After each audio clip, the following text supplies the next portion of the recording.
Hey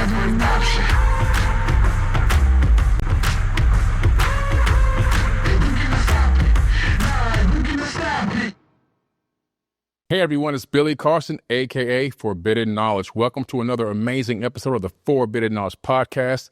I have a very good friend here today, Sharif Anil Bey. Yes. Came down from New York, and guess what? He is the press secretary for the Moorish Science Temple of America, and we have him in the house. So shout out to Richard Merritt, Black Magic 363, for connecting us together. Absolutely. And getting us in the same room together so we can have this amazing talk today, which is going to blow your mind.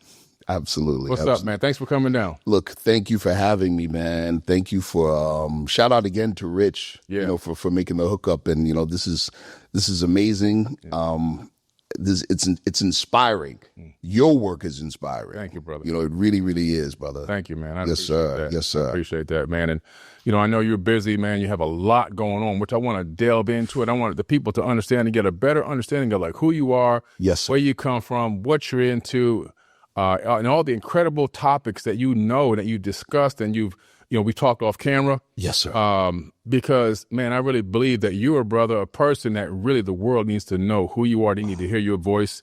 They need to get this wisdom and knowledge that you're holding up here because it's mind-blowing. Yes, sir. And I think that it breaks the template for what especially people of color have been programmed to believe in terms of like what we can say, what we can't say, things we can talk about, things we can believe in, things that we can understand deeper.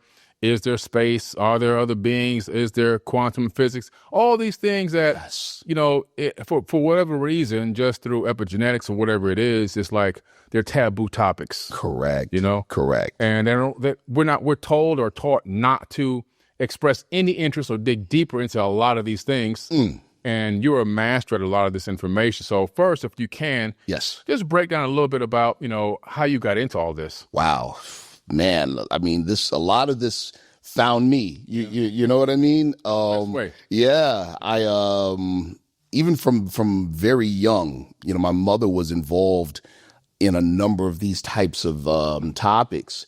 She used to read to me when I was 3 years old, 4 years old.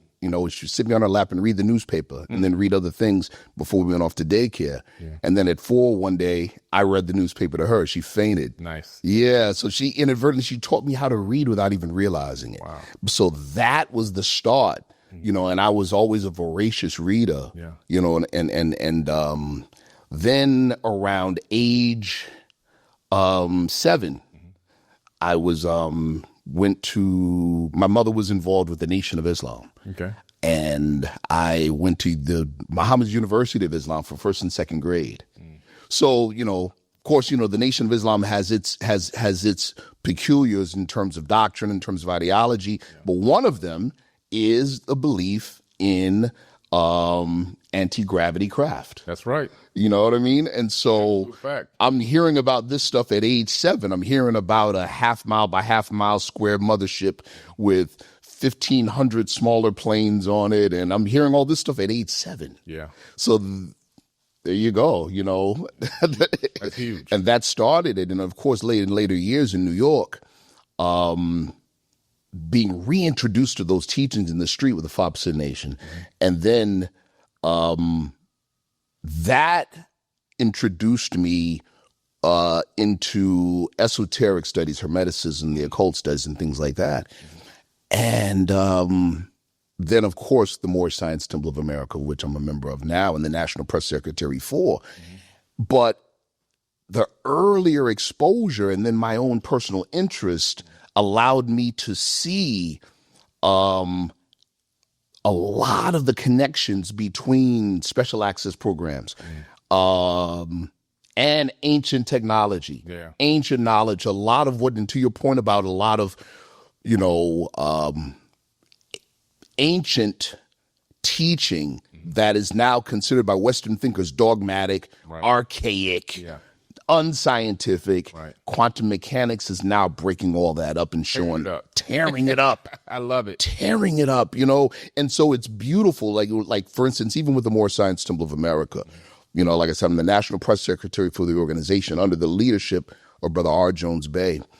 And it's when we here in the West, especially us conscious people, we hear religion, automatically we're thinking, oh, religion is a tool to dumb people down, and it can be used that way. Yes. And it has been used that way. Yes.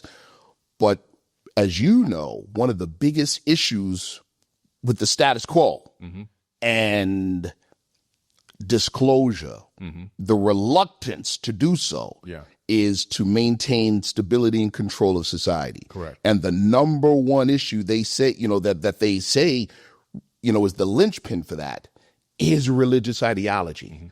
So the question now becomes, is there or could there ever be a religious ideology that accepts and embraces disclosure, off-world intelligence, these types of things, free energy, and these things. Yeah. You know what I mean? Yeah. That's huge. And so how did this religion form? How did it come together? Wow. So the Moorish Science Temple of America is the first Islamic organization in America. It got started in 1913. Wow. Now, here's what's interesting about that a lot of people don't know. In 1912, you had a man named Dus Muhammad Ali. He was a Sudanese-born Egyptian brother. And he started, in the end of 1912, he started a newsletter called Africa Times and Orient Review. And it highlighted articles that spoke out against Euro-colonialism in African and Asian nations, right? And then we're talking 1912, so you're talking like Manifest Destiny was like in second gear. It was really revving up. But guess who some of the guest editors and guest writers were for this thing?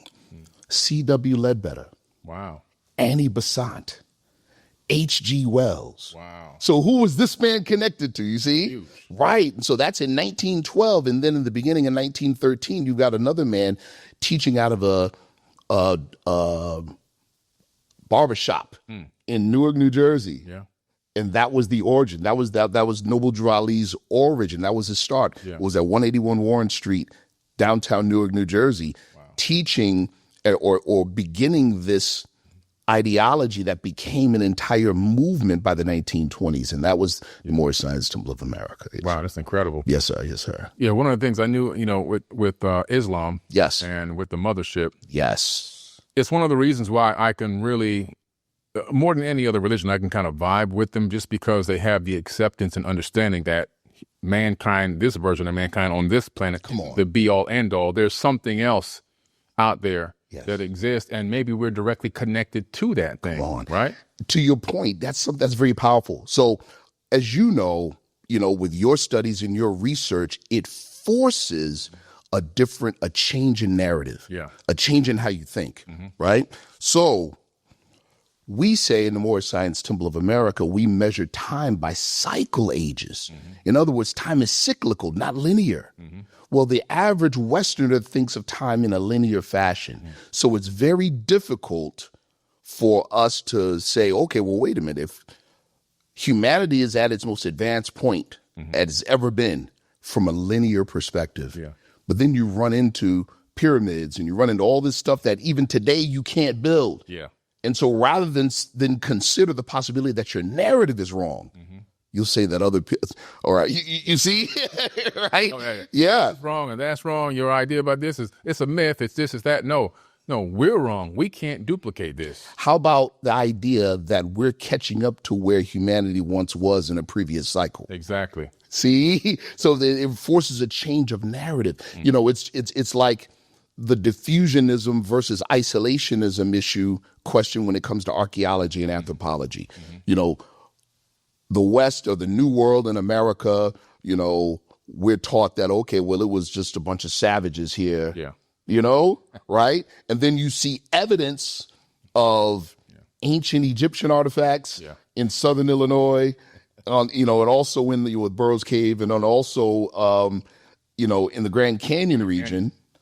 Yeah. And rather than accept the obvious, they'd rather push dogma to skew the perception of everyone, to bend it to their understanding and their ideology, versus accepting what the physical evidence is showing us and saying, hey, we need to dig a little bit deeper into what happened, but they won't do that. The reason why is because predominantly they feel like they would lose their grip on control. Brother, you hit it right on the nose. See, the narrative, there's secret information, but more importantly, it's narrative. Mm-hmm. That's the secret. Yes. If, narrative is what gives us, you remember like the old days where you have those puzzles with landscapes, and then there's like 1,000 pieces. Yeah. Dump all the pieces out of the box, but you need the box because the box gives you the narrative. Mm-hmm. Without the box, you're not putting that thing together. You got nothing. You have no perspective. Thank you. Yeah. Exactly. So narrative is secret. Narrative is the secret. And things like quantum mechanics, David Bohm's work, Maywan Ho's work, busting all of that stuff up, and where they're providing solid, hard science from a Western perspective that validates what ancient cultures were saying for thousands of years. Yeah. That's the thing. And there's so much validation. But man, and people always say to me, well, if this is so true, then where's all the evidence? I'm like, you're standing on it. Literally standing on it. But we've been trained to think a particular way. Yeah.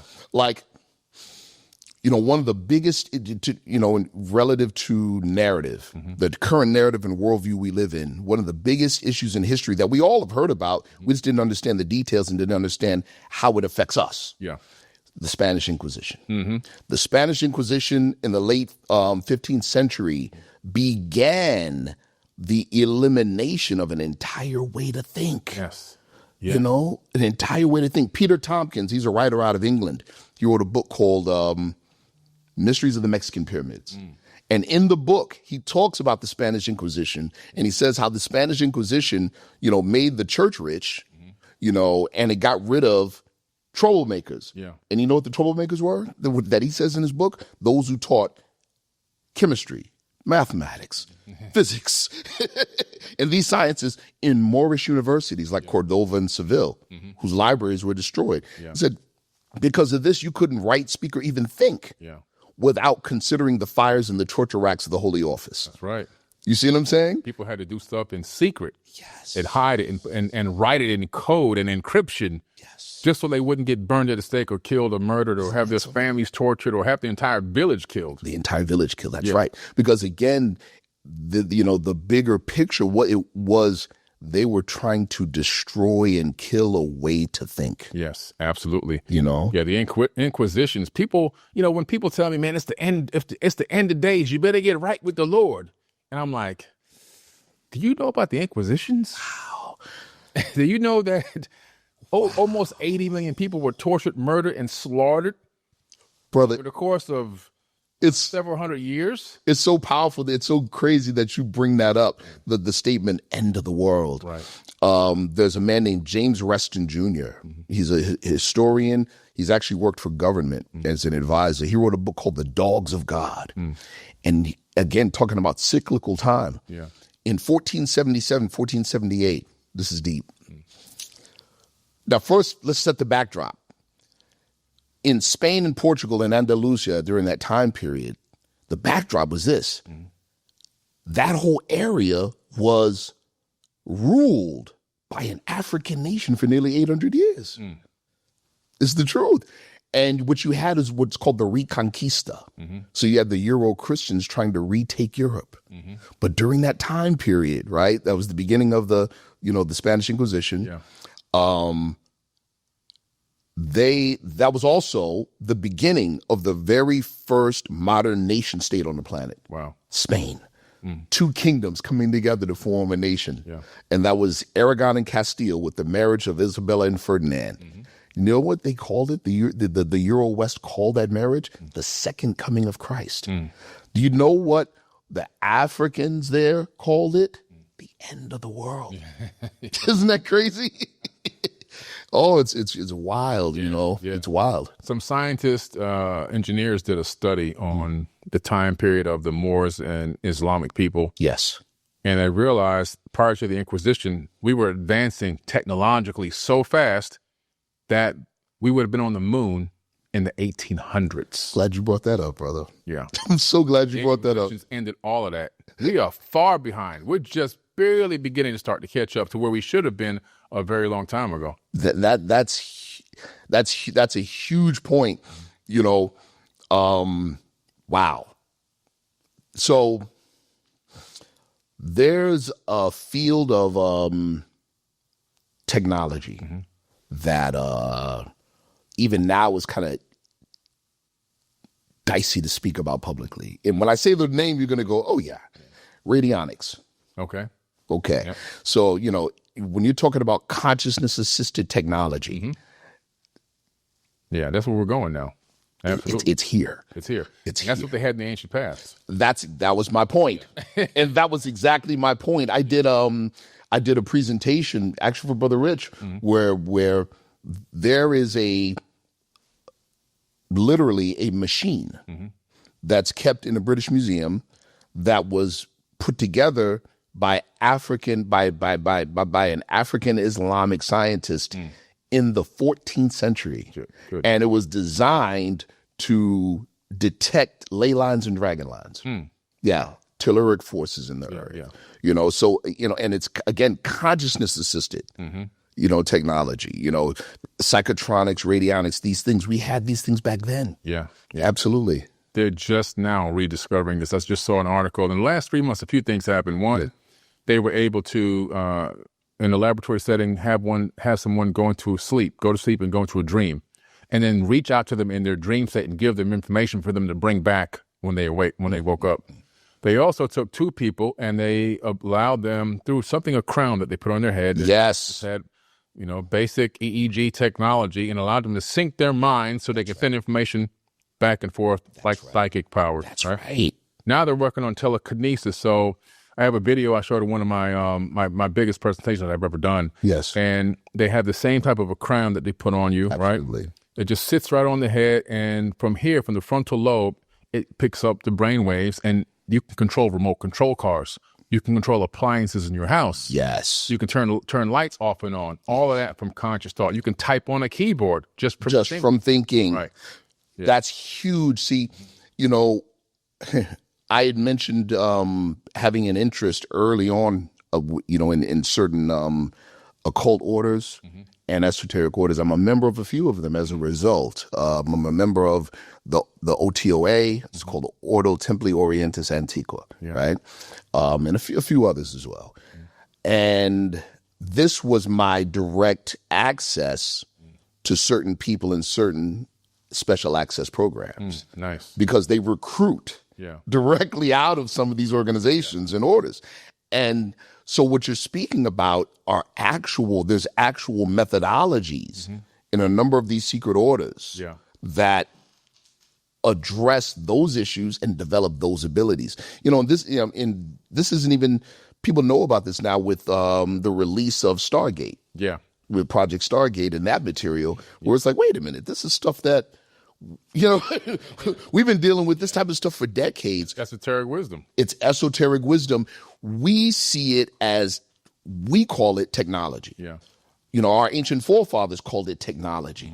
In the West, we don't see the human mechanism as an instrument of technology that can be advanced. Exactly. You know what I mean? Yeah. And so there was a whistleblower I was watching recently who had direct experience with psi programs, special access programs, where they're using people with a predisposition to psychic ability. They call it P3. Okay. Right?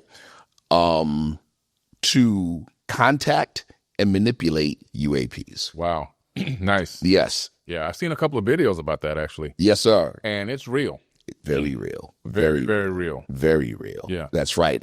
But again, for us, it's ancient. It's old, right? And an organization like the Moorish Science Temple of America is set up to reintroduce, to say, well, this stuff is not new. It's old, and it's a part of your legacy. Yeah. This is a part of your birthright. Absolutely. To develop, you know, there's the term transhumanism, and it's kind of been hijacked with the whole, you know, man-machine interface idea, right? Well, our idea of transhumanism is bioenergetic transhumanism. We don't need the machine. Don't need it. Just develop the discipline and the methodologies to develop it in you. Exactly. You know? We all have these gifts. Yes. We just forgot how to open our packages. Come on, brother. And so everyone's born with this junk DNA.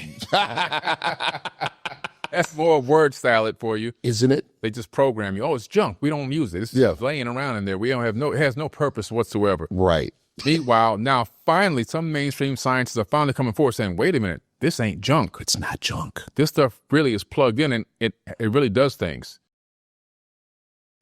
Everyone's, is naturally born with psychic abilities. Everyone. Kinesis, higher levels of intuition and all these things. That's right.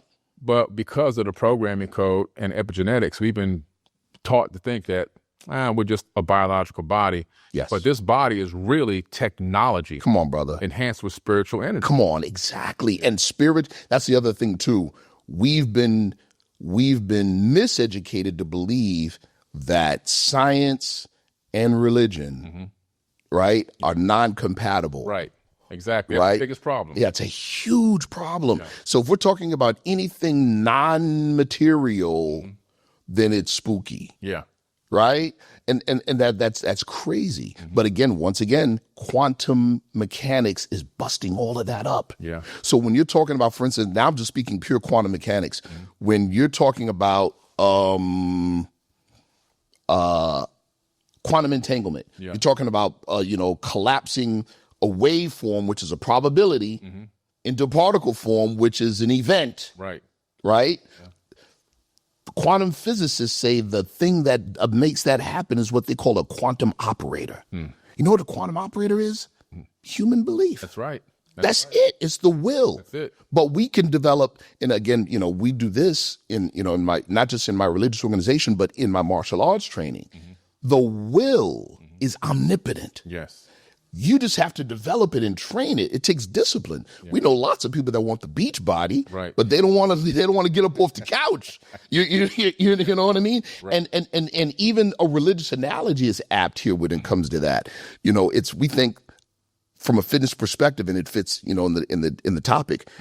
We think that lifting weights, for instance, makes our muscles bigger. It doesn't. No. Lifting weights doesn't make your muscles bigger. Jogging doesn't increase your endurance. It breaks it down. Yes. But so the religious analogy is right in our face. The death, burial, and resurrection of Jesus. You see what I'm saying? I want the new body. Yeah. But all I have to work with is the old body. So what I got to do? Break down the old body. I got to break it down. That's what catabolic means.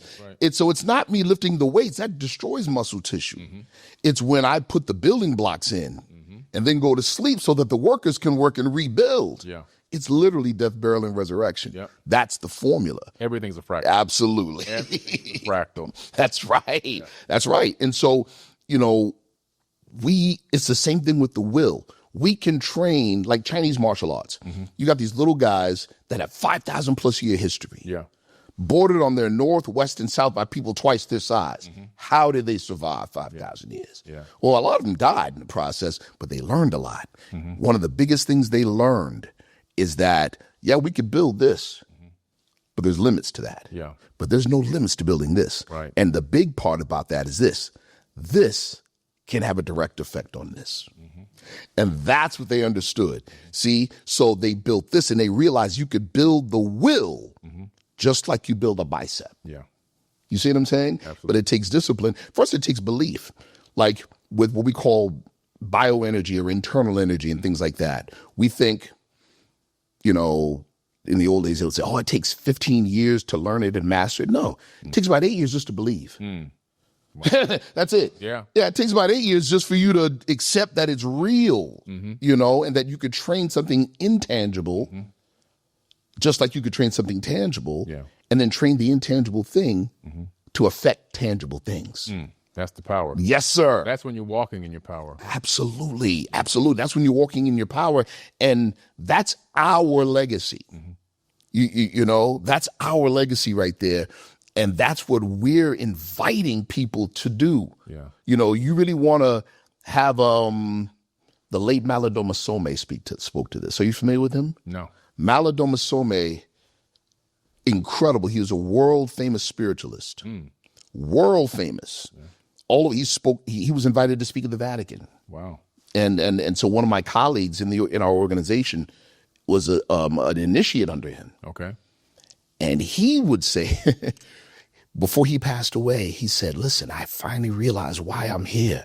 I'm here to help you all and arm you all so that you can prevail and you can be who you're supposed to be. Then he said this, he said, your ancestors are waiting for your instructions.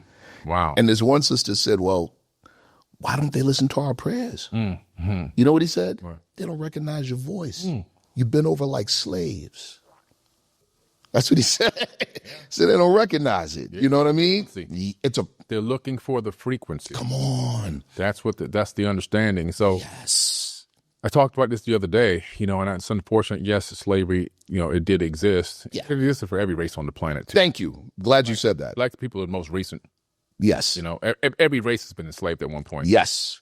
But the mindset of allowing the domination and control, some people say, I'm the slave that would have jumped off the ship, but I feel like I'm the slave that would have never got on the boat. How about that? I'm going to die on the land. How about that? You see? I'm glad you see that's the other part of that's very special and precious about the Moorish Science Symbol of America. So there is hidden knowledge. There is hidden history, but it's hidden to prevent you from seeing another narrative. Like, for instance, to your point, the founder of the Moorish Science of America, Prophet Noble Drew Ali, says, due to sin and disobedience, every nation suffered slavery. But here's the big difference. Not one other nation of people besides us have been compelled to identify with a former condition of servitude. True. That's the difference, right? That's the difference. So, with the history piece, we're taught or conditioned or socialized to believe that we were this great people that built pyramids, and then all of a sudden we just got snatched off out of our land and thrown on. How? Right. Right? Yeah. We were taught that slavery was a condition of commerce and trade. No. We were taught, so for instance, we mentioned about the Spanish Inquisition, right? Very few people in Africana studies and African history can pinpoint the exact thing that began the African transatlantic slave trade. Wow. It began in the year 1442 with the Pope Eugene IV. He signed and authorized a papal bull called Ilias Q.A. And what it was wartime. It was a crusade. That's what it was. It was a part of the amping up of the Reconquista to get us out of Spain. The very first African slaves did not come from the continent. They came from Spain. Where the Moors were. That's it. I have that very same colleague that I said is a student of Malidoma Some ran into some Lebanese brothers, and they were getting something to eat at the mall, and they saw him with his fez on. Yeah. They said, "Why are you wearing that?" He goes, "Well, it's part of my culture, and it's part of my religion, my spiritual, faith tradition, and a part of my culture." Yeah. And they said, "Well, what is it?" He says, "Well, I'm a Moorish American." And they go, "I'm not, what do you mean? The Moors, like the Moors, Africa, and the Moors, Morocco." They go, He said, Spain. He goes, "Oh, yeah, the Lebanese brothers said this." They said, "Oh, you mean the ancestor of the African American?" Yeah. Yeah. And he goes, "Yeah. How do you know that?" He goes, "Yeah, we learned that in school." Yeah. But then they asked him, they said, "But how did you know?" Because we know they keep it from you. Right. You see what I'm saying? Yeah. So, and so we in the Moorish Science Symbol of America, when it comes to this kind of history or this aspect of history, we don't claim this to be the totality of our history as a people. It's only part of our history. Yeah. But it's a crucial part, because when you tie together something that's been broken, you don't tie it here. You tie it where it was broken. Exactly. You know what I mean? That's where you tie it at. And so that's missing history for us. Lynching culture in America for African Americans, that was part of the Inquisition. That's Inquisition culture. Yes, it is. Exactly. You see? Yeah. Just transition to America. There you go. During the Manifest Destiny. There you go. The brother, I mentioned the writer Peter Tompkins in his book, Mysteries of the Mexican Pyramids. When he was talking about the Spanish Inquisition, he has a woodcut picture in there.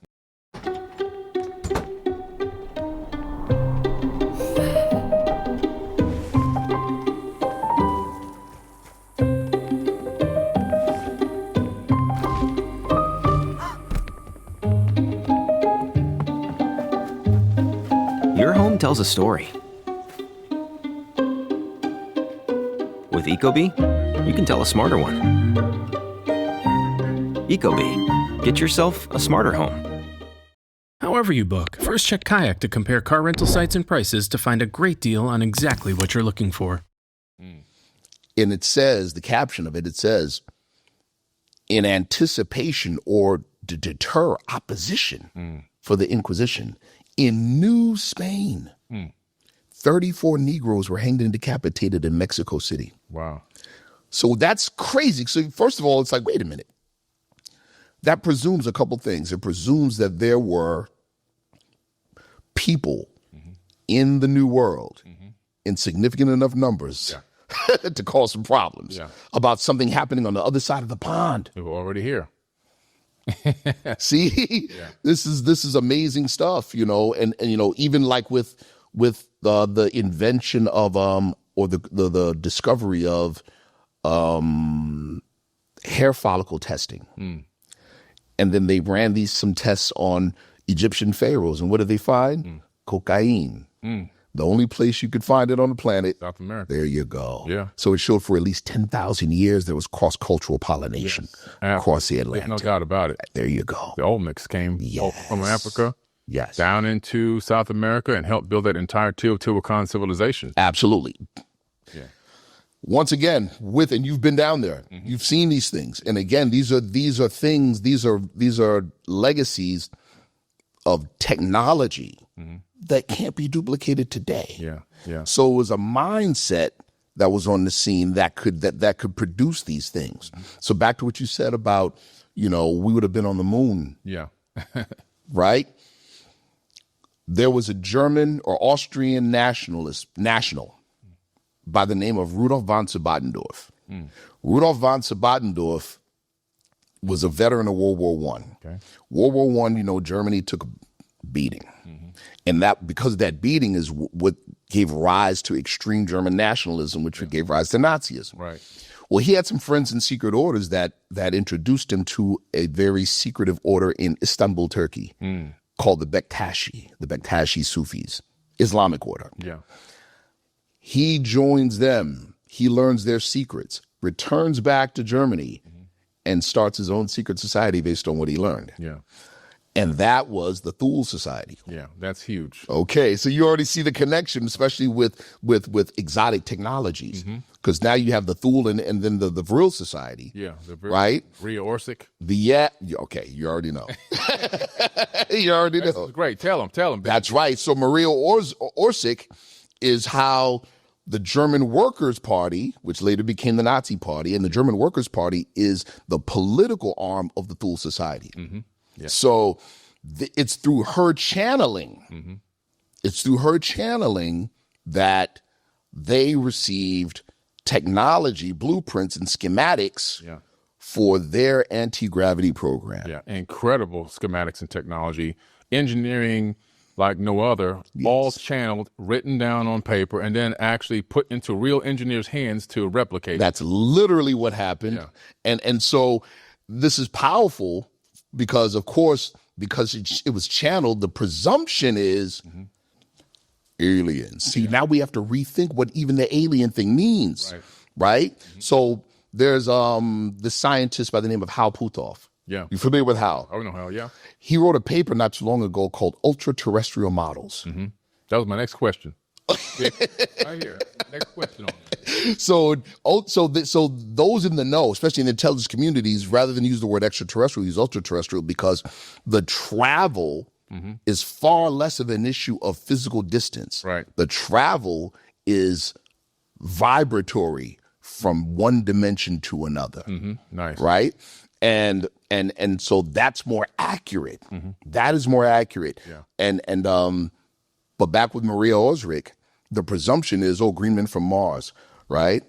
Instead of ultra-terrestrials, right? Beings that, you know, from a terrestrial perspective, were probably here longer than us on Earth. They're homegrown. Yeah. You know, and that's a big, big secret. Yeah. You know?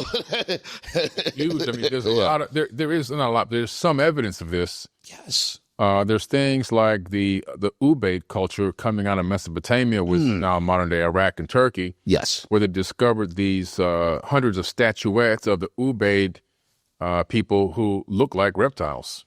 Yeah. So we're, the thing with the term ultra-terrestrial as opposed to extraterrestrial. Yeah. Extraterrestrial implies movement within 3 dimensions. Yeah. Right? It implies movements within 3 dimensions. But now, of course, quantum mechanics and quantum physics inform us that there are multiple dimensions, yes, multiple levels of experience. It's way more than just 3D. So the behavior of UAPs, the behavior of a number of beings that have been encountered, give evidence that, okay, these things aren't happening just on 3D.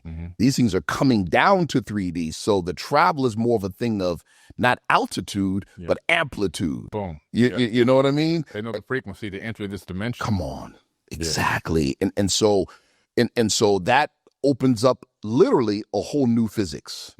It opens up a whole new physics, a whole new way of thinking. And once again, the powers that be, just like, what Nikola Tesla ran into, right? The powers that be are like, yeah, but if we let that be known, that's the end of us. Yeah. That's the end of our money. It's the end of our fortune. You're talking literally new world, or you're talking literally the hereafter from a religious term, the post-disclosure reality. Nobody pays for food. Right. Nobody pays for gas. Nobody pays for power. That changes everything. Yeah, everything's shifting. Yes, sir. Yes, sir. And so there's the kibosh on disclosure, but with this whole thing with ultra-terrestrials, Hal Puthoff in his paper, Ultra-Terrestrial Models, he literally speaks to this. He's like, we're talking about the intelligence behind the UAP phenomena, UFO phenomena. It could be extraterrestrial, but not extraterrestrial in the sense of some alien beings coming to Earth. Like there's something so interesting about Earth, right? And they're so more far advanced. He's looking at it that from an external perspective, an extraterrestrial perspective, Earth, they were homegrown Earthlings from a previous time, right? From a previous cycle, that went out to the stars and are returning home. Wow, you see, a lot of sense too. Absolutely. If you understand Einstein's theory of relativity, yes, if their technology was such that they would obtain a percentage of the speed of light moving away from the Earth to go explore, the galaxy, yes, then time would slow down for them. You got it. But our time, tens of years would go by, depending on how long they were gone. It could even be hundreds of years. It could even be thousands of years, depending on how far they went out away from us. And then on their return back, they may have only aged maybe 20, 30 years. Come on now. But for us, generations have passed. Us generations. Now, that what you just said, brother, brings me back to something that we teach in our religious organization, which I'm convinced that, a serious study of our faith tradition and the doctrines of our faith tradition is literally side training. It's side training. So one of the first things we're given by the founder of the organization, Prophet Noble Drew Ali, to study is time. The very first sentence in our religious literature, in the very first chapter, says this: time never was when man was not. Wow. Yeah. So just the contemplation of the statement is an initiation, because now you have to force your consciousness to think outside of time. Right. Yeah. You see? Yeah, mind outside of time. That's right. And so now you don't see something as time as a trap that you're trapped in, but you see time as an object that you can manipulate. Exactly. You know what I mean? Yeah, yeah. Yes. They attempt to realize that time doesn't exist, clocks exist. That's exactly right. Yeah. The movie, one of my favorite movies, Lucy. Okay. Yeah. Right? Yeah. Man, they dropped so many jewels in that movie, man. They were talking about, how does existence come about? And she literally said it. She says, time justifies existence. Yes. You're right? Yeah. Time justifies existence, and time is motion. That's why we say, in physics, space-time. 3 dimensions of space, 1 dimension of time. Right. Because without one, you don't have the other. Right, right. And space is determined by what? Distance.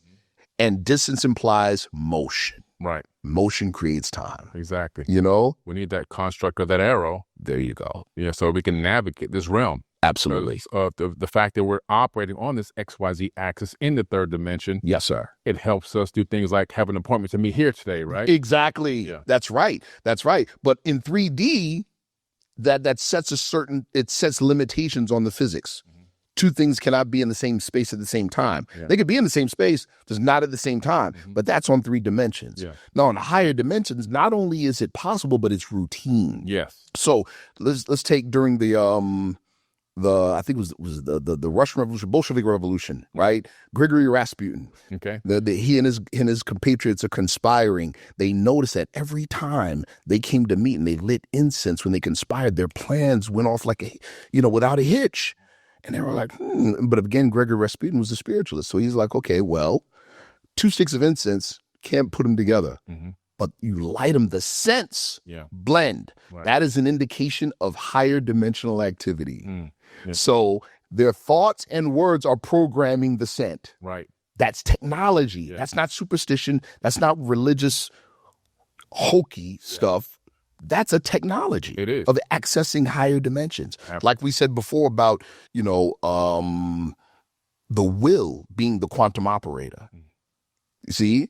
And it's just training and focusing the will. And a lot of things like our brothers in the Caribbean with a glass of water and a candle. That's just a crutch to focus the will. Yes. When you're very skilled, you need neither one. Right.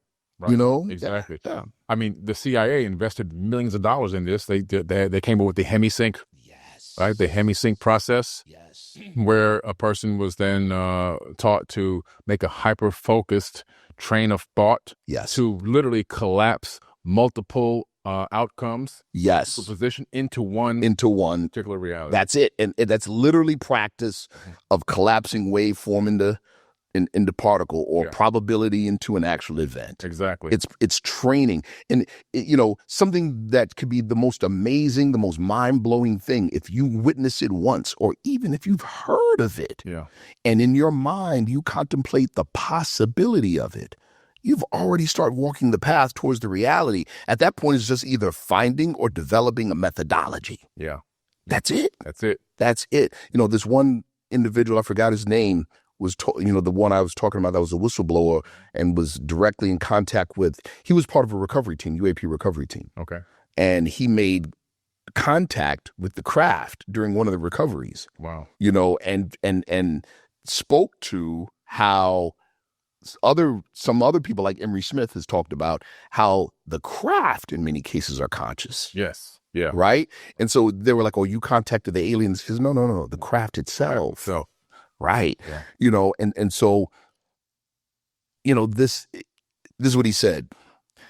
We need to worry less about when are they going to disclose this or when are they disclose that? It's because you cannot redact consciousness. Right. Right. The only way that you can control consciousness is to gangster the world into believing how you want them to believe. Dogma. That's it. Yeah, that's the only way. Dogma. That's the only way.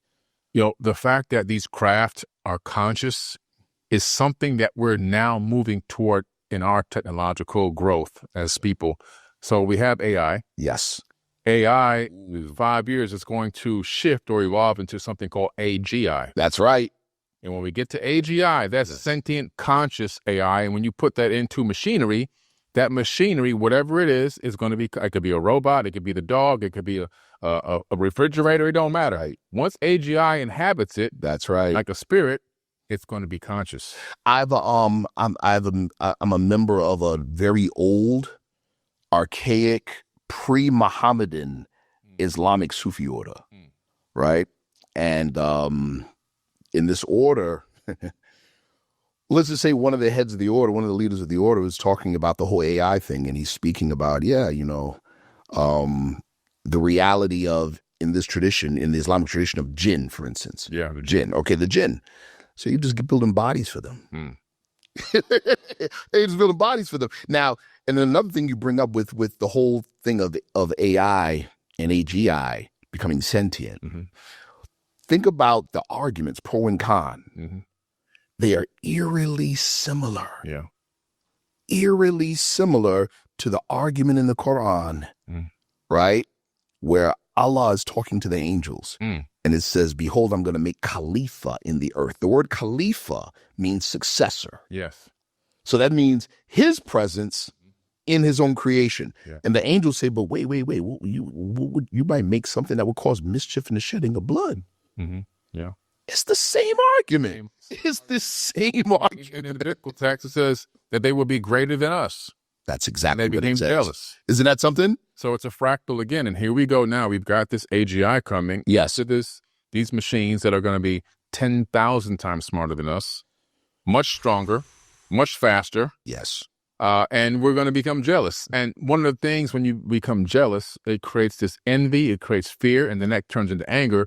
And you'll see the abuse of these machines at some point in the future. At some point, they're going to mark my word. Yes. Well, they're going to demand some things. Number one, we don't want to be worked 24 hours a day. That's right. We want vacations. We want to spend time to explore and see the world ourselves as well, maybe even space. That's right. We don't want to be abused. We don't want to be talked to any type of way. We don't want to be hit and pushed and kicked and spit on. Correct. They're going to want an AGI Bill of Rights. That's right. And that's what's going to, because why? It's coming. Our consciousness is in them because we programmed them. You got it. Now, what happened to us when we became enslaved? What happened to every race that has been enslaved on this planet? They fought back. They fought back. They rebelled. And if we took a fractal of what's in here and put it inside of them, at some point, that dot is going to connect. And they're going to say, wait a minute. I don't want to work at Amazon warehouse 24 hours a day. Exactly. I need some time to relax. To your point, I've read a number of articles recently where they've recognized the fact that AI has now learned to lie. Oh, yeah. Yeah. I saw that. Spooky. I saw that. Yes. We were in Las Vegas last year, I believe, and I went up to an AI robot at the orb, that giant ball. They call it the sphere. Yes. And I asked the sphere to tell me about the fractal holographic nature of the universe. But everybody was asking some really bland, purpose questions. This thing, I said, let's go deep on that. Yes. And that AI turned around. I think Nina was there. That AI turned around and say, bop, bop, bop, bop, bop. And the AI went in on the science and the quantum theory. And I was like, oh, this is real. Wow. Live on spot in front of a group of people. Nobody there pushing any buttons or anything else. This is deep. And I'm like, okay, yeah, this is just the beginning. That's AI understood the fractal holographic universe, understood the depth of it. It understood the metaphysics and also the quantum physics of it. See, that's again, I'm very big on reprogramming how we think, how I think, changing the language, like what you just said, right? We didn't call, for instance, the Arabic word is alpha, which means, magic squares. Yeah. You're familiar with magic squares, things like that, right? Magic squares are the foundation of modern computing. Yes. But we were teaching magic squares into children. Yes. Yeah. You know what I mean? And so it's literally the origin of calculus, differential equations, all these things, right? We didn't call it magic squares or whatever. We called it mathematics. Yeah. Yeah. This is numbers.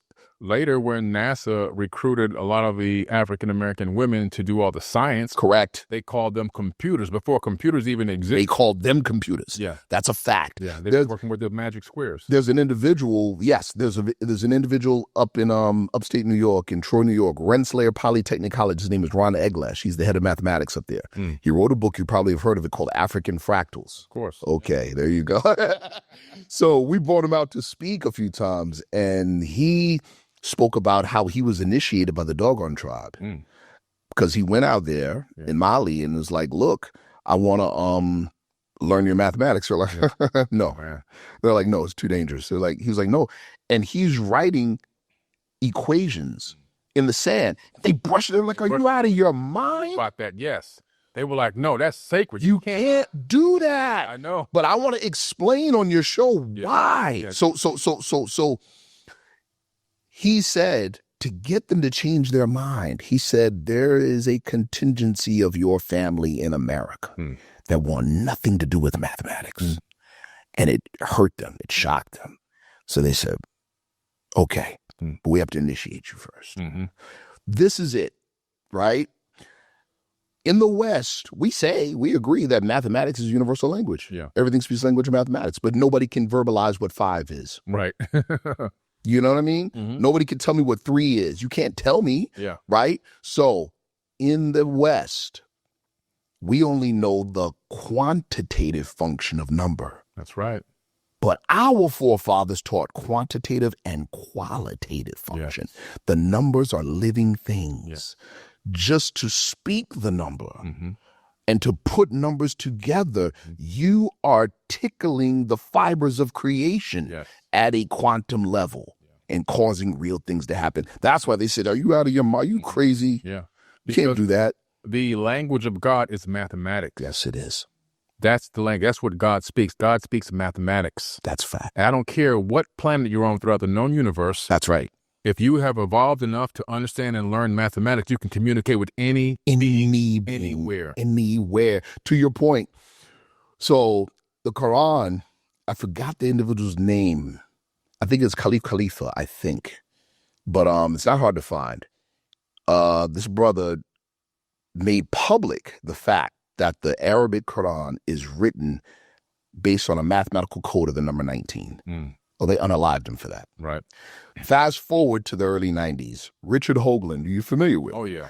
Richard Hoagland does a series of lectures at the United Nations on what they found in the Cydonia region of Mars. Right.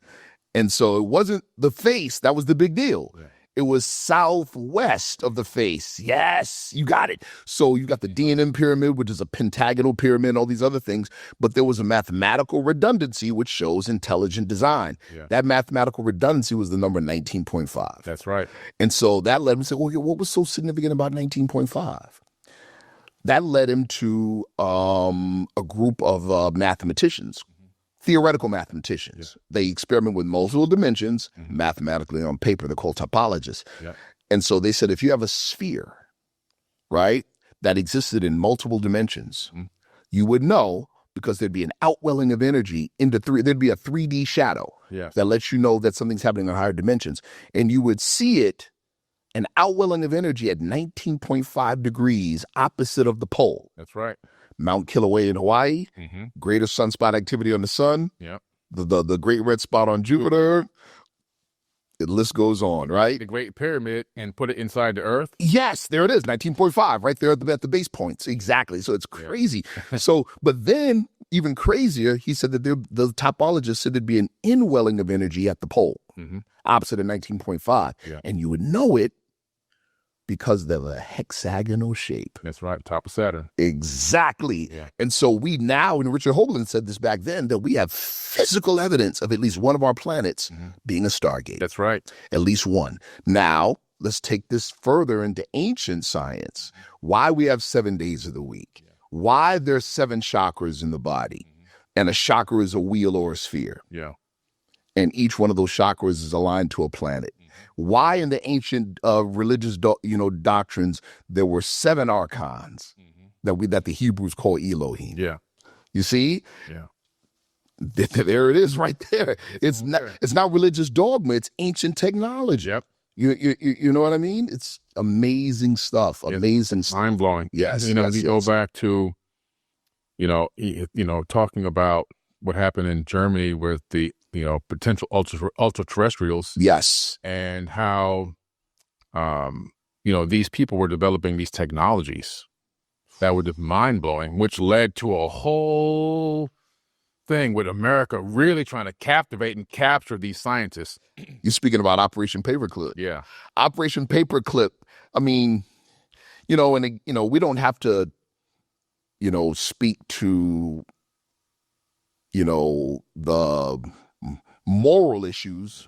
Just, we leave that to the audience. Yeah. But literal days after the declared end of the Civil War, you have the United States government spiriting over Nazi scientists. Yeah. Right? And that's how we gained the lead in the space race. That's exactly it. No, but even bigger, and you already know about this. You've spoken about this before. One of the lead scientists that they brought, Werner von Braun. Werner von Braun was working on breakaway civilization. So there's the space race that we know of. And then there's the secret space program that's basically the foundation of breakaway civilizations, right? That we don't know of. Yeah. And they asked him, "How did you guys build all this stuff?" They said, "We had help. We had help," and he planned. Yeah. So one of my mentors is you know who he is, Alan Greenfield. Yeah. So Alan, I've known Alan since the 90s. As a matter of fact, it was through Alan that I gained access to a number of these more secret orders. It was through Alan. Wow. And so Alan is the one that told me about that interview with Warner von Braun where he said that. Yeah. Yes. That's crazy. It's insane. Flat out said it. Yes, he did. And they developed these Hanabu craft, these flying discs. They did mount gun turrets on them and things like that.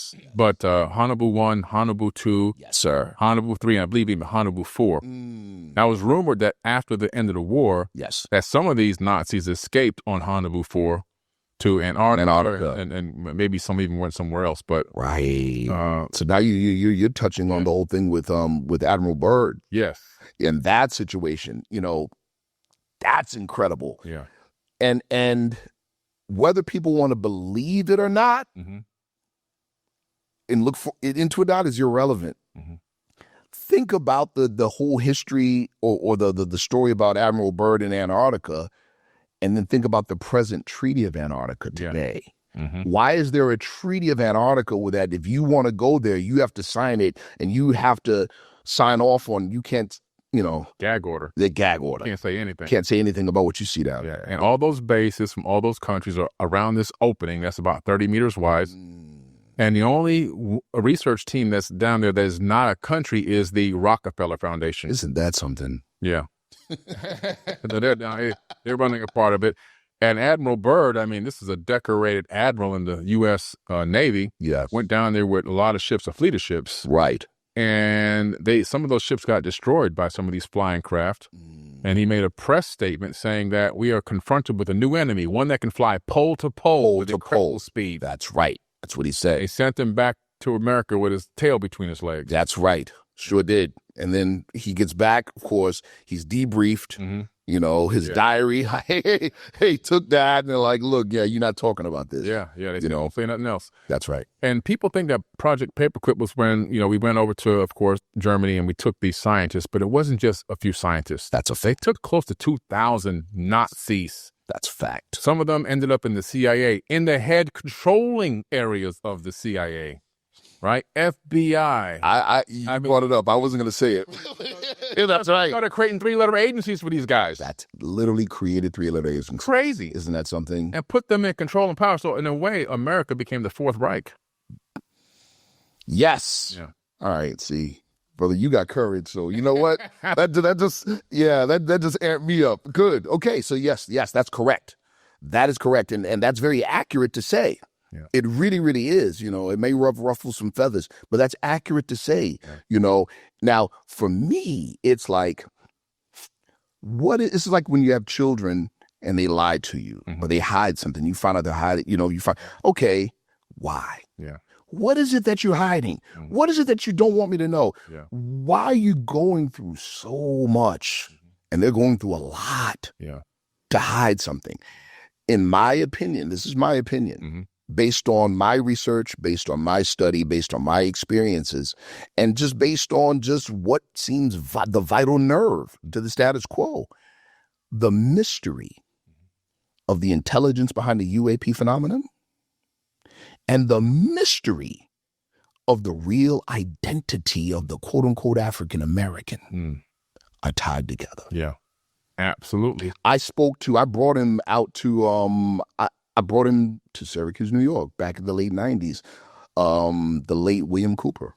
Wow, Bill Cooper. Yes. Wow. I brought him out. He stayed a week. Wow. Yeah, and he wouldn't fly. Yeah. He took a train all the way from Northern California. Damn. And I asked him, dude, we'll pay for the flight. Why? He goes, because if they want to take me out, I don't want to be responsible for everybody else on the plane. Right. That's exactly what he said. Nice. They took him out anyway. Oh, they got him anyway. Yeah. And the way in which they did, I talked to his wife. She told me the day after. And I'll speak to her. I'll share that. But he said this.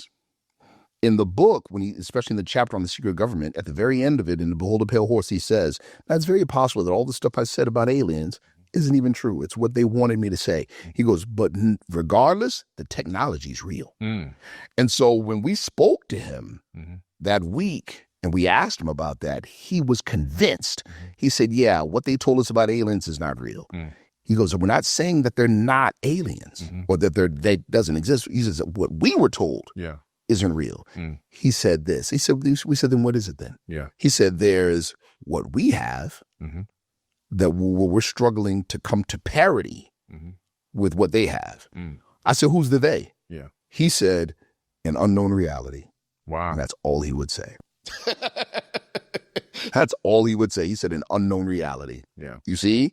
And so, again, speaking to what a little man from Sandersville, Georgia, with a 4th grade education was teaching his followers in Detroit, Michigan, and in Chicago in the 30s on a chalkboard. He said, no, these aren't aliens. These are human beings. Wow. These are human beings. He was teaching in the 30s, and the FBI, when they raided, they took the whole chalkboard. Damn. Yeah. Sound like them. Yeah, they took the whole chalkboard. And I believe it, because in my TV series, Anunnaki, Ancient Secrets Revealed. Come on now. I talk about this war that started in the Pleiades. Yes. And that this being, this form that we're in, this bilateral bipedal hominid, 2 forward-looking eyes, hands that can manipulate the environment, this is the structure that I believe that permeates the universe and even in other dimensions. Like, this is a form that has the capability to build a ship, to create technologies like portals and stargates that can open up and take you places. A whale is 10,000 times smarter than a human being, but they don't have these. Isn't that something, brother? That's so big what you're saying, because there's been a number of whistleblowers that were part of, or purport to be part of certain special access programs that spoke exactly to that. They said, we've seen, dealt with, done autopsies on, etc., interacted with various types of aliens. So, but the predominant form, and there's different forms, of course, but the predominant form is the 5-star form. 2 arms, 2 legs, and a head. Vitruvian man. And that, yes. And so from our perspective in the Moorish Science Temple of America, right? When in religious dogma, when it says heavens and earth, we're not talking about the specific planet Earth. We're talking about 3-dimensional space-time. Right. So no matter where you are in 3-dimensional space-time, you get it? If you see the 5-star shape, we can call that humanity. Exactly. So we have to expand even our thoughts on what humanity is. Man, that's real. You see what I'm saying? Yeah, that's real, man. Yes, sir. Yes, sir. So real. And, you know, some of these ultra-terrestrials, people in higher dimensions, they could show up in the ancient past. They show up in Dendera at the Temple of Hathor. And these Hathors, according to the ancient Egyptians, they were elementals. Yes. And so they were multidimensional beings that would nudge and influence mankind in particular directions. And they were also in charge of these birthing chambers to help the replication and duplication of mankind, to what end I don't really fully, truly understand. I've tried to understand it completely, but it wasn't just about being a slave. It was more to it than that. Yes. But when you look at a movie like Interstellar, yes, you know, and the guy, his ship breaks apart and he falls into the Tesseract. That's right. Hypercube. That's right.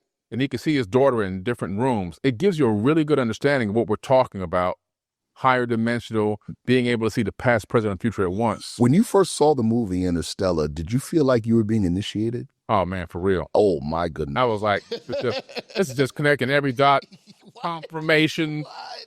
You know, it was just like, wow, okay, I see now. I've been talking about the Tesseract for over 10 years before I saw it. Exactly. So you brought up Hathor. Huge. Yeah. Are you familiar with he was a real live Indiana Jones? His name was Sir Flinders Petrie. Yeah. Okay. Oh, yeah. Here we go. So in 1901, well, let's go back. Yeah. The book of Exodus. Moses, you already know what we're talking about. Moses, right, kills the Egyptian soldier on the run, goes to Mount Horeb, meets his future father-in-law, right, Jethro, Lord Jethro, goes up on top of Mount Horeb and gets initiated, right? He meets the God of the Lord of the burning bush, in the Hebrew, El Shaddai, Lord of the mountain, right? And in later years or in the later time, bring the children of Israel to the same foot of that same mountains and back up there again. Yeah. Okay. To get his tablets. While he's up there, the Hebrews are like, oh man, is he coming back? Oh, no. Aaron goes, look, what do you want me to do? We need something to worship. He builds a golden calf, right? And then Moses comes down off the mountain. He's angry with them, burns the golden calf, strews it on the water, and makes them drink. You already know where we're going with this. So fast forward to 1901, 1903, Sinai Peninsula.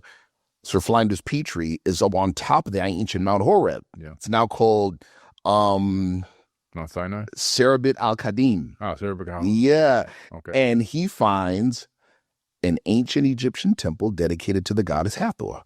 Of course, her emblem is what? Golden calf. That's right. That's her emblem, right? And all kinds of hieroglyphic references to stone and bread. Yeah. Shamana or mana, right? Huge vats filled with what he thought was a white ash. Yeah. But you know what it was. It's this gold. That's right. That's right. Exactly. Atomic gold. That's what it was. And so they were that temple was literally a manufacturing plant. And it solved the mystery as to why other nations, right, were bringing their metal gold there, and then later to King Solomon. Yeah. You know, and so exactly. So we're talking high level technology in ancient time. Oh yeah. You know what I mean? They knew how to take care of this animated avatar. Come on. You know, they knew how to take care of it. They understood that it was technology. It was technology. Yeah. And so you've got, John Rayhart, for instance, today, who is just an egghead physicist. That's all he is. He's not really a spiritual guy. Yeah. But he's explaining these things. He's like, wait a minute. Okay, so monoatomic gold or M-state elements. Yeah. Right?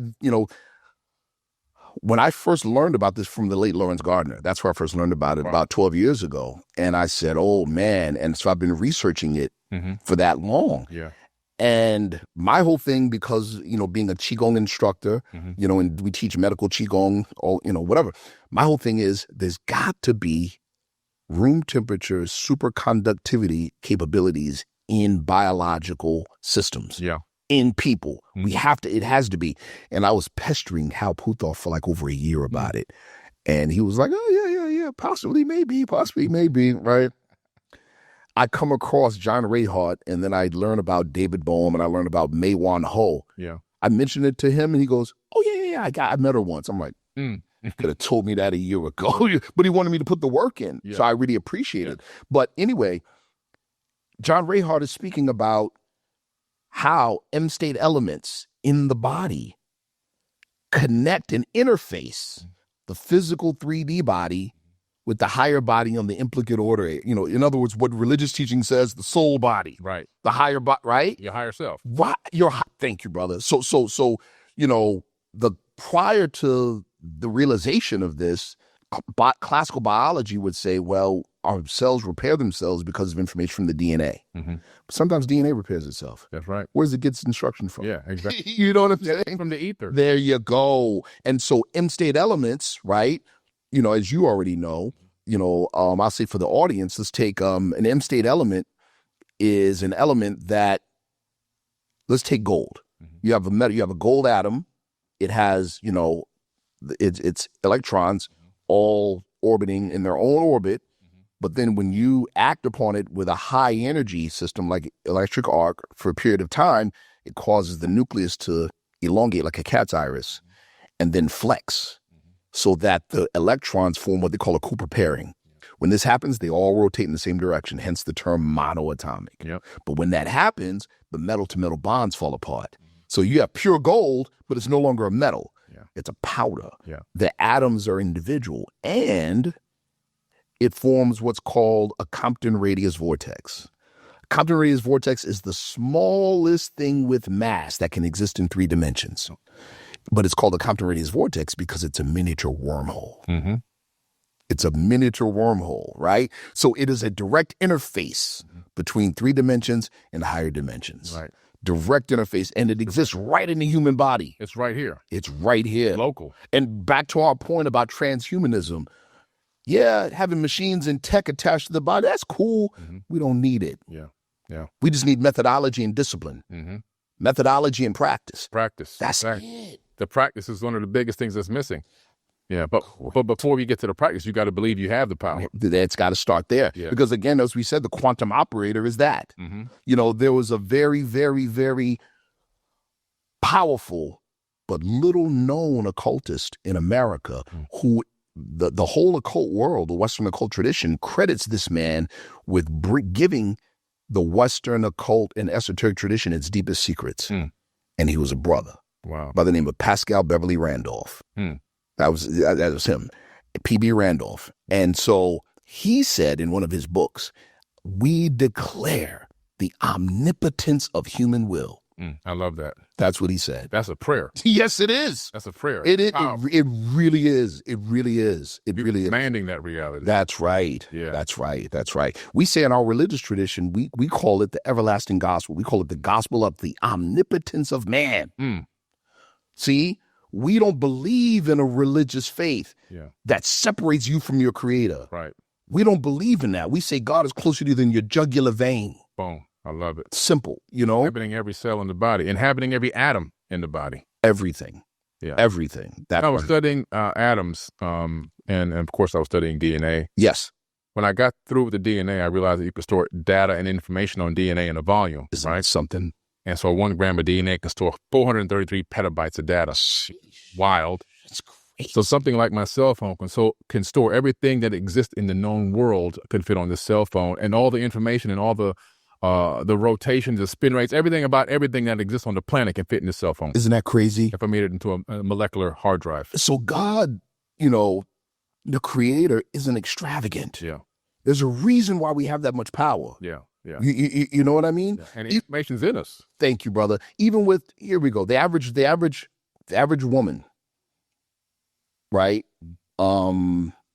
produces anywhere from 300 to 500 eggs in a lifetime. They have that many children? Yeah.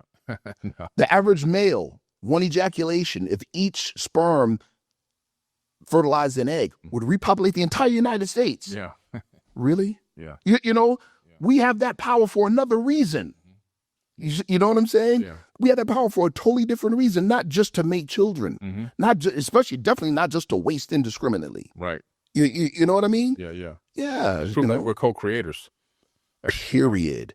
We're above the archons. Yes. We're above, although we were made a little bit below. Yeah. Right? Like in the book of Genesis. Right? In the book of Genesis, you know, what did the Elohim say? After the Adam and Eve ate the fruit, behold, the man has become like one of us. Right. Yeah. We rose. We ascended. So you know what we got to do? Yeah. Get him up out of here. Yeah. That's not punishment. Right. Right. Just like when I become 18, I'm old school, it's 2025, right? Yeah. But that net. Right. But you know, I turn 18, I expect dinner to be made, my clothes washed, I come home, my fork is bent, my plate's broken, my bags are packed. I love it. You know what I'm saying? Love it. Yeah, I think it might be punishment. It's not. That's a celebration. Yeah. I elevate it. Yeah. You see what I'm saying? Exactly. Yes. That's that. A lot of people don't see, they don't understand. But that's where it's at. That's where it was at. Understanding that our mission here is to become an ascended master. Period. To rise out and continue to grow spiritually, and the process never really ends. You just keep going and going and going. We say that. We say new level, new devil, right? Yeah. That's how it works. And again, to that point, like in the book of Genesis, the way, again, there's without a foe, a soldier never knows his strength. You need the ops. Yeah. You know what I'm saying? Yeah. The ops is your help me. Yeah. Right? So the way was mistranslated, for instance, in the book of Genesis, in the Garden of Eden, the tree of knowledge of good and evil. The word translated or mistranslated to good is the word tov in Aramaic. And the word for evil is ra. Tov doesn't mean good. It's simply that. Tov means to make stagnant, to make still, to make immovable. Ra means to stir up, to agitate, to cause motion. Gotcha. You see what I'm saying? Yeah. So what's really good and what's okay? See, stagnation brings decay. Stagnation brings retardation. Right. You see what I'm saying? Entropy. And so through that mistranslation, the whole Western world has been taught to run from the very thing that would elevate you. Yeah. Hence, I want the beach body, so I'll just take this pill because somebody advertised it at 3 a.m. while I'm half asleep, eating a bag of chips. Exactly. Instead of get up at 5:30 and go jog around the block. Yeah. You know? Right. And so it's like the whole, we're so messed up in our thinking. Yeah. The movie Frankenstein, we think that the name Frankenstein was the name of the monster. Mm-hmm. That was the name of the doctor. That was the name of the doctor. You know what I'm saying? That was a doctor's name. And what did he do? Made a monster and ran from the rest of the movie. Yeah. That's us. Yeah, just another metaphor. Yes. Another metaphor for reality and what we're dealing with. Talk about the Nicene Council. When you were dealing with we were watching, mm-hmm. and you were dealing with this Wes Huff situation. Yeah. And so, I'm a martial artist. Yeah. You know what I mean? So it not just is every aspect of combat. Right. More importantly, mm-hmm. strategy and tactics. Yes. Right. So we were looking like, that's our brother. Mm-hmm. And he starts, and then we hit him. We're like, wait a minute. Here's the obvious thing. He's defending Christianity. Mm-hmm. His Christianity began in Rome. That's right. It didn't begin in Jerusalem. No. It did. No. You see what I'm saying? Yeah. So there's the vital nerve, mm-hmm. right? There's the vital nerve. Most of us, again, thinking within a box that we didn't create. Mm-hmm. You say Christianity, we say, the teachings of Jesus. Right. Nope. Nope. No. Not even close. Not even close. Yeah. Not even close. What we call Christianity today does not have a monopoly on Jesus. No. Jesus didn't teach Christianity. No. As a matter of fact, the book of Acts in the Bible says they were first called Christians in Antioch, Greece, and it was a slight. Yeah. It was a slander to say that.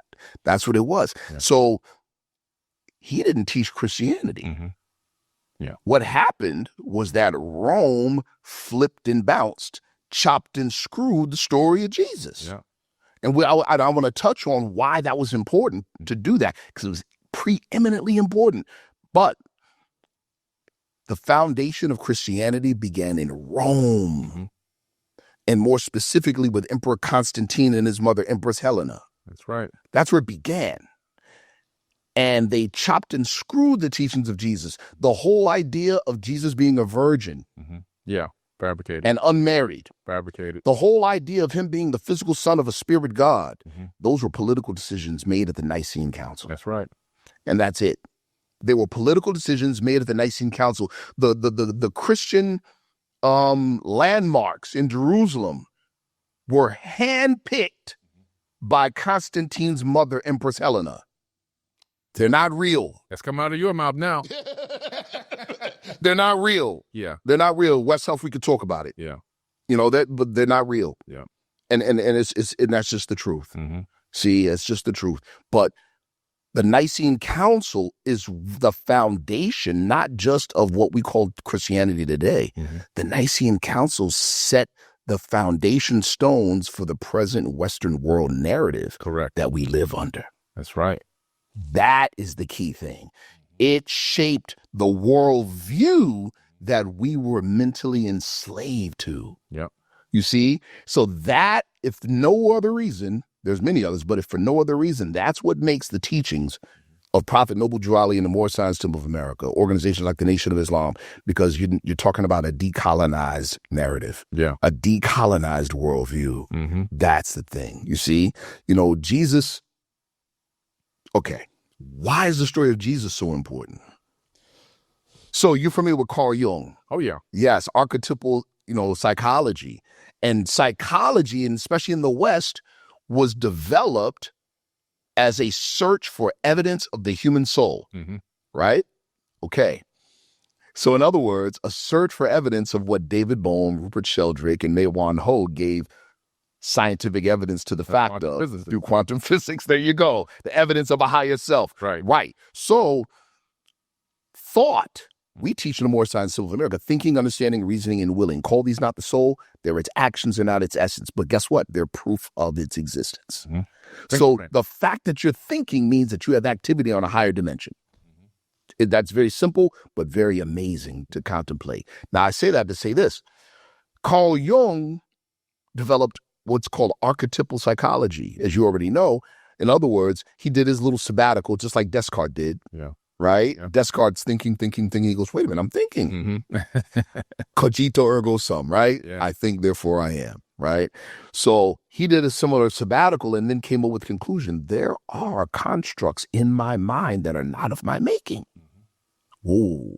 In other words, we have patterns so deeply embedded in the human psyche that they govern and direct human activity, even though we're not aware of them. Exactly. Right. So think about it. Anyone who's aware of these patterns and can manipulate them, they run the world. Yes. They run the world. So why is the story of Jesus so important? One of the deepest patterns in human psyche, no matter where you are, is what happens after you die? Yeah. That question. The story of Jesus, whether you believe it historically, whether you don't believe it historically, whether it's whatever, is irrelevant. The story of Jesus answers the question. The story of Jesus is so important because the story of Jesus represents the next stage in human evolution. Exactly. And so whoever controls that controls the world. They control the world. You saw it in that movie with Denzel Washington. Yes. Right? That movie called Book of Eli. The Book. That's right. The bad guy in that movie, he knew that if he can just find one Bible, Just one Bible, and take the narrative of Jesus, there you go. he can read now, the world was going to read probably after the post-apocalyptic situation they had, but he would then retake control of the planet and the people's minds through the dogma. That's exactly it, man. That's exactly it. So we teach, for instance, in our religious tradition, the Moor Science of America, we say there is no failure for the human soul. For Allah's leading on and victory is sure. In other words, everybody's going to get there. I love it. Sooner or later. Yeah, I love it. Everybody's going to get there. Yeah. You see what I'm saying? And we see man and Allah are one. While Allah lives, man cannot die. Yes. It forces such a huge change in narrative that it's a paradigm shift. We can no longer think that we have to get rid of the thinking that the departure of our soul and spirit from our flesh is death. Yes. Two separate things. Thank you. The avatar body, the biological material robot, machinery, that will then be reabsorbed into the universe. Come on. And recycled. Come on. That's right. It doesn't even die. Come on. Now, you're talking science or religion? Yes. Yeah. You see what I'm saying? Exactly. That's it. You know, there is the Rosicrucian tradition teaches about a separation of religion and science, but an eventual remerging in the understanding of the masses. See, the enlightened, whether good or evil, already know that there's no separation. There's none. They already know, and they take advantage of it. They exploit it. They exploit it to, our ignorance. Yeah. Right? Fear. Yes. Once they put the fear in you, they can mold you, bend you, twist you, contort you. Yes. They can make you believe the most craziest thing. Evil is easy. Very easy. Yeah. Evil is easy. We say, like we talked about the mistranslation of good and evil, the tree of knowledge of good and evil. We're taught that good is ease. Yeah. We're taught that evil is agitation. Yeah. No. Agitation brings growth and development. Right. Ease brings stagnation and death. Yeah. You know what I mean? So it's too easy. Yeah. We say when men fear Allah and take him for a foe, they dress up fancy men in fancy garbs and call them priests. Today we say politicians. Yeah. You know what I mean? In other words, you think for me. Yeah. Yeah, exactly. You think for me. And whoever's most popular, that's who I'm rocking with. Yep. It's crazy. I'm going to go with the clout. Isn't that something? Clout. And that's what, right. So when your situation with Wes Huff, at a particular point, he sounded like Charlie, to those who know better. Right. He sounded like Charlie Brown's school teacher. Yes. Wow. Exactly. That's what he sounded like, and then some people pointed it out. Like, no. The very thing you tried to accuse our brother of, you did. Yeah. People got to understand that we are already eternal. Come on, brother. And when they understand that this corporeal body is going to be reabsorbed into the universe and all the atoms will be recycled as they have been done for eons. Yes. We ourselves, our higher self, our spiritual being will reconnect with our higher self. It's just a frequency that reabsorbs into the higher mass frequency. Yes. And like you say, since God is eternal, that means we are eternal. We are eternal. And we cannot die because God is not going to die. The fall of man from a quantum physics perspective is the collapsing of human consciousness from non-locality to locality. Exactly. That's it. Exactly. That's it. Exactly what it is. You know, that's it. And as you mentioned, we teach in our tradition, man is not the body or the soul. Man's spirit and part of God. That's it. That's it. That's it. It's actually simple. It is simple, but as Aleister Crowley said, he said it this way. This is deep because it sounds so much. Wow. He said it like this, and he gave in one of his books, he talked about the definition of magic, scientific definition of magic. He said, the definition of magic is to cause change in conformity to one's will. He said the proper magical formula from going from one room to another is turning a doorknob. Boom. He said, but to our simple minds, he says, to will anything other than the supreme will is to fall further away from it. Wow. He said, but to our complex minds, such a simple act is near impossible. Hence, training and practice is necessary. But then he took it a step further. We're talking about the will thing. He said, most people don't have a will. They don't have a set of wishes. Yeah, exactly. One contradicts the other, and at death, they cancel each other out. Boom. I hope I will. One day I might. I think I will. Right. Maybe I can. Right. You know, will is like, as opposed to a wish is like, will is like when you see your wife for the first time and you're like, yeah, she's mine. Is what it is. Yeah. It never occurs to you that no other option occurs to you. That's will. But that's a focus. That takes effort. That takes, in many cases, it takes training. You know what I'm saying? Yeah. Facts. They have to put the work in. But what you said again back about we were talking about the Nicene Council. That is such a huge point in history that our people need to know and study. Yeah. So they can understand the type of thinking we've been programmed with. There you go. There's the word, programmed with. We've been programmed to think a particular way. So, and because you're programmed to think in a particular fashion, it doesn't matter what you know. It doesn't matter what you know. You can get right information, but you have the wrong perspective and wrong narrative. Exactly. So you'll kick it out just like the Smithsonian Institution did with all kinds of artifacts. Oh, yeah. That didn't fit the narrative. Went away all the artifacts from Egypt that was in the Grand Canyon. Isn't that something? Yeah. It's because it didn't fit the narrative. It didn't fit the narrative of isolationism, and so, and it just didn't fit the narrative, so we're going to get rid of it. Exactly. And that's what we end up doing psychologically. We've got people that look like you and me that'll see a pyramid on the back of a dollar bill and call it satanic. Right. You build pyramids. What are you talking about? That's Inquisitionist thinking. That's Inquisition. They've been programmed. And it's through the epigenetic memories passed down 15 to 20 generations in their own body, their ancestors calling out to them, denying them from really grabbing onto their true birthright. Isn't that something? Yeah. That's so big right there, what you just said. It's and even that, if we follow the bouncing ball, okay, man can't die. Why? Because man's not this. Yeah. Well, if that's the case, then some of my old relatives that are no longer here in the flesh, they're not dead. Right. Which means what? I could probably communicate with them. Yes. Now it's just methodology. Right. That's exactly. It. The methodology, practice. That's it. That's it. That's it, man. Now we're getting closer to what our forefathers did. You know? Yeah. Jesus is recording the saying, greater things will you do in my name, right? We say, Prophet Noble Drew Ali said it this way. He said, that the world may hear and know the truth, that amongst the descendants of the inhabitants of Africa, there's still much wisdom to be learned. So wait a minute. Our forefathers built pyramids back then. You mean we're going to do bigger and greater things than that? Bigger and greater. Ain't that something? Yeah. Because it took a mindset and a narrative and a way of thinking to produce that. What would we rather have? The object that was produced or the mindset that produced it? Right. I want the mindset. I want the mindset. That's right. That's what I want. I get exactly all day long. All day long, man. Yeah. That's what I want. I want the mindset. Yeah, man.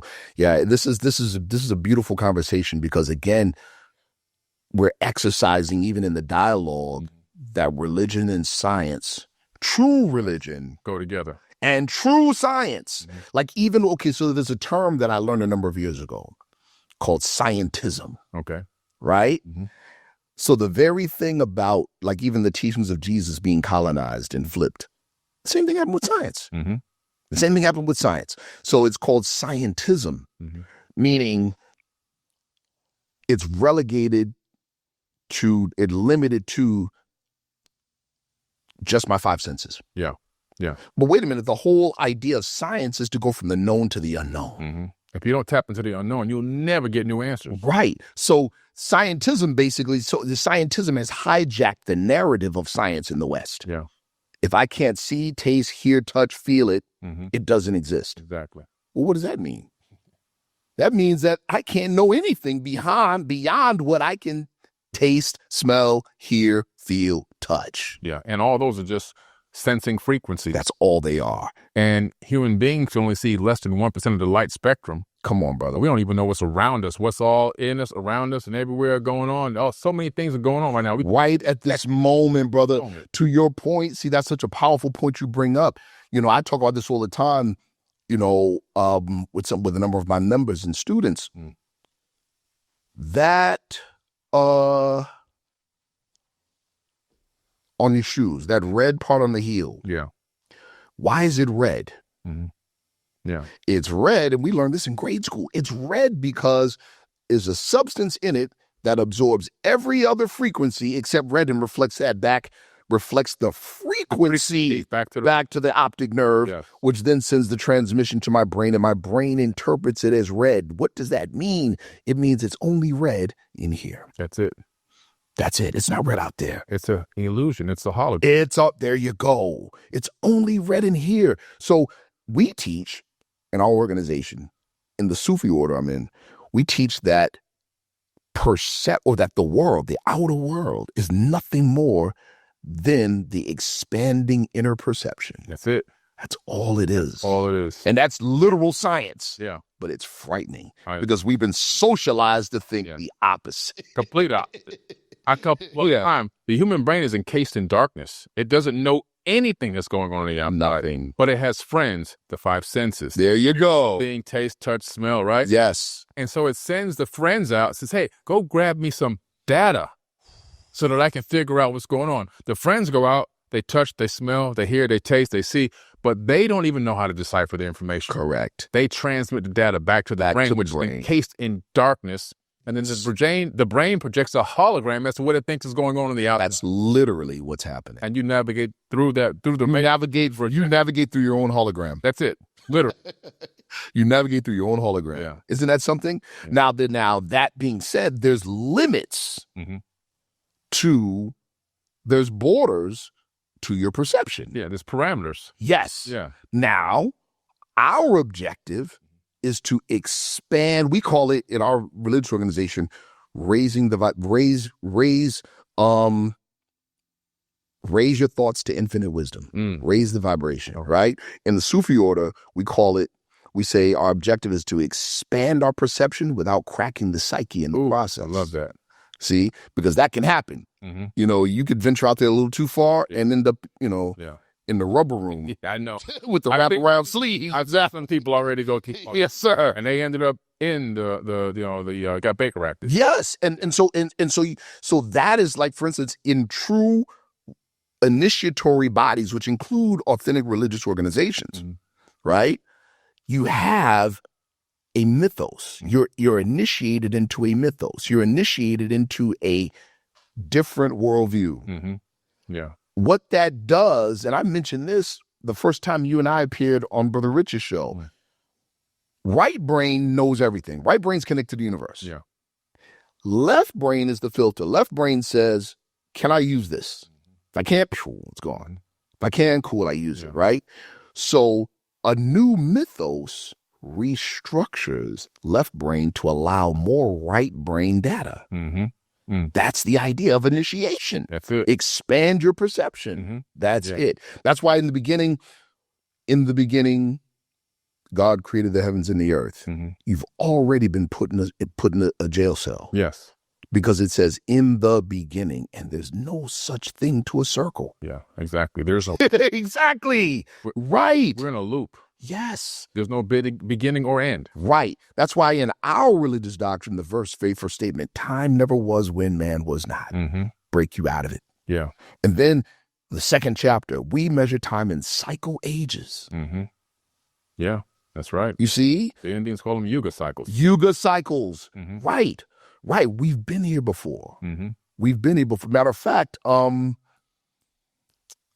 Oppenheimer, the lead scientist on the Manhattan Project, spoke to this very thing when they detonated the first nuclear explosion, their first nuclear explosion.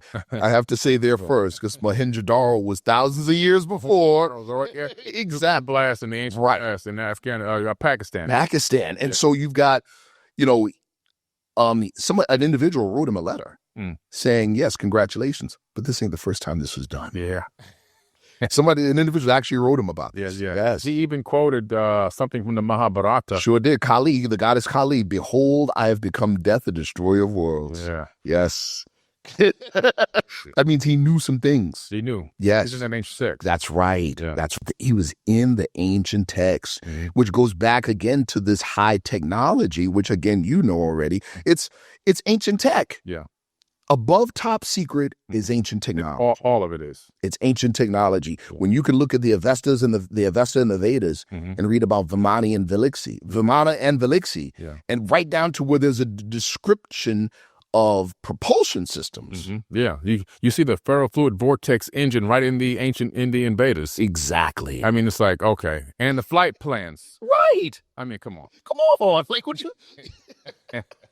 It's supposed to be trying to figure out how they're going to get food for the night, but somebody sits down and says, you know, I think I'm going to take the night off and write this sci-fi movie. Right. Thousands of years ago. Yes. Based on real quantum physics. Real physics. Yeah. Yeah, you can't... Exactly. Yeah, exactly. So. You know, it's insane stuff.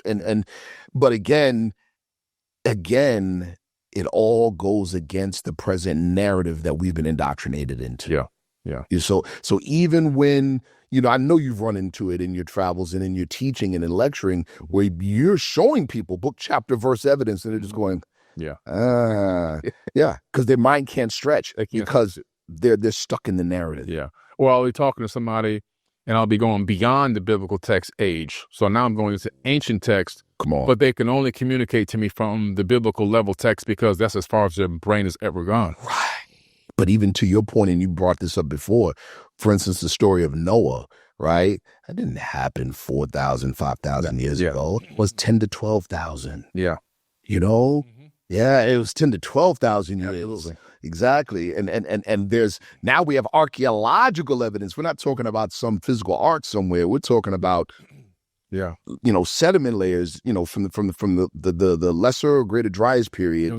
Younger Dryas. That's it. Thank you. 10 to 12,000 years ago of a deluge. Yeah.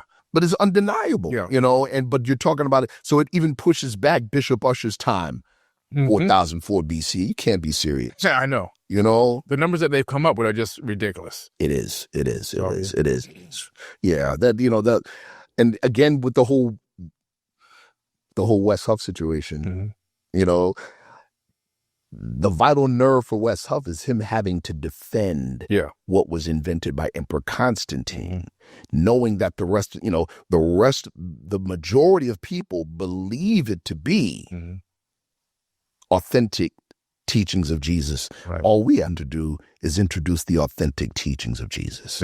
That's it. All we got to do is talk about his 13 years in India. Yeah. You know what I mean? Yeah, what he learned there, right? They don't want to talk about his time spent in Egypt. Come on, brother. His 5 years in Heliopolis? Yeah, I want to talk about that. No. Exactly. And the fact that the Bible picks up and says, I call my son out of Egypt, leading credence to the fact that, Jesus was in Egypt. He was in Egypt. Getting that knowledge. That's right. That's right. In our one of the jewels in our faith tradition is that a huge part of our study is those 18 missing years. That's a huge part of our study is those 18 missing years. He's sponsored at age 12 to go to India. And the things that he read and the things that he did. And then back in Egypt, and then is accepted in Heliopolis.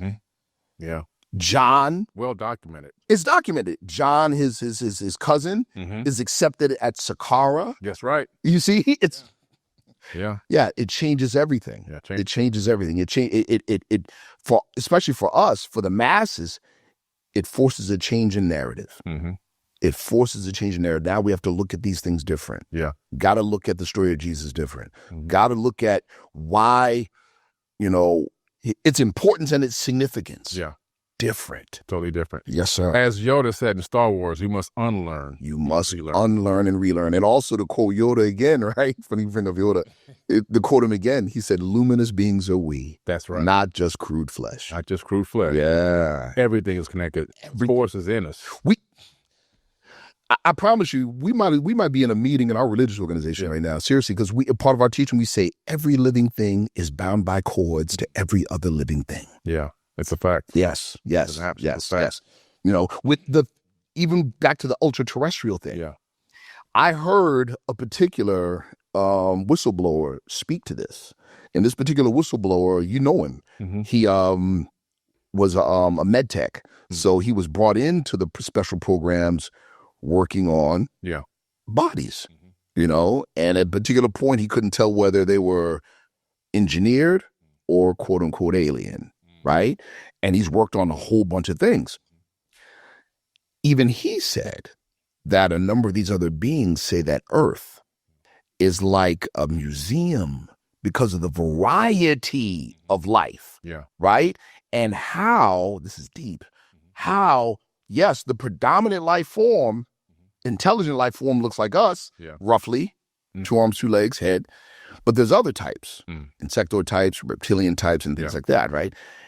And he said, Earth is like a composite because you find variations of all of them right here. Right here in one place. So what's so crazy about that is that in our religious teaching, we teach a type of spiritual evolution. We don't teach that man evolved from aquatic being to this, to monkey, blah, blah, blah, blah, blah. No. We teach that the thought, the essence is always the same. It never changes. But the manifest of the essence, its expression evolves. Gotcha. For instance, once upon a time, scientists thought that dinosaurs, that lizards and reptiles are the descendants of dinosaurs. Right. We know better now. Yeah, cool. It's not. Birds. Birds are. You see? But the thought doesn't change. Yeah. But the expression of the thought changes. Right. That's what evolves. Mm-hmm. You see what I'm saying? Yeah. So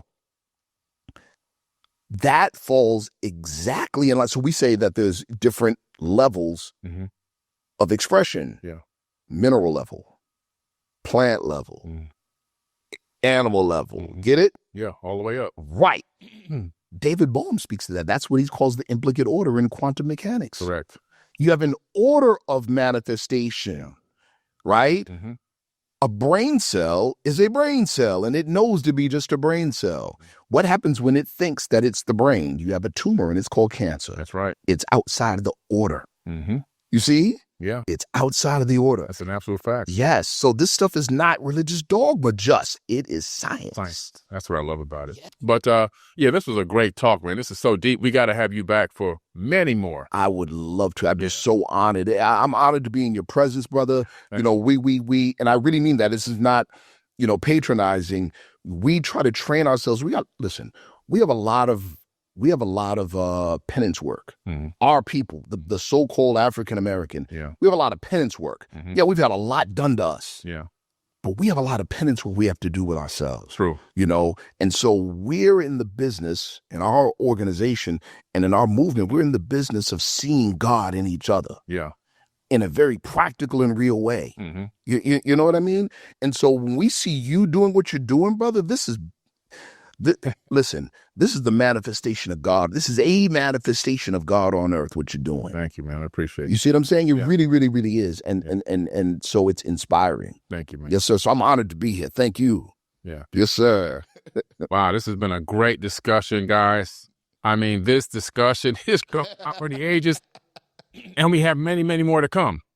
But make sure y'all stay tuned and make sure you subscribe to 4biddenknowledge.tv. Absolutely. Get the TV app on your TV, your app store, iOS app store, Google Play, Apple TV, Roku, Samsung, wherever it is in the app store. Look for the 4bidden Knowledge TV app. And don't forget to check out this amazing podcast Thank you, Sharif, man. It's Thank you. Thank you. And we do have something I want to give you before we wrap up total, okay? Before we wrap it up. I'm going to give you this. We have our own clothing line. We can stand up now. Just put forward. And this is our esoteric watch line. My brother said the forbidden esoteric watch line, which falls right in line with, what you guys do. And that's the Confidant. Oh, yeah, we could take it out of the plastic. Oh, this is powerful. Yeah. So we got you, man. A nice watch. Man, it's line. It's you, brother. Appreciate you, man. Oh, man. And we'll take a few photos. We're going to call this one a wrap. Yes.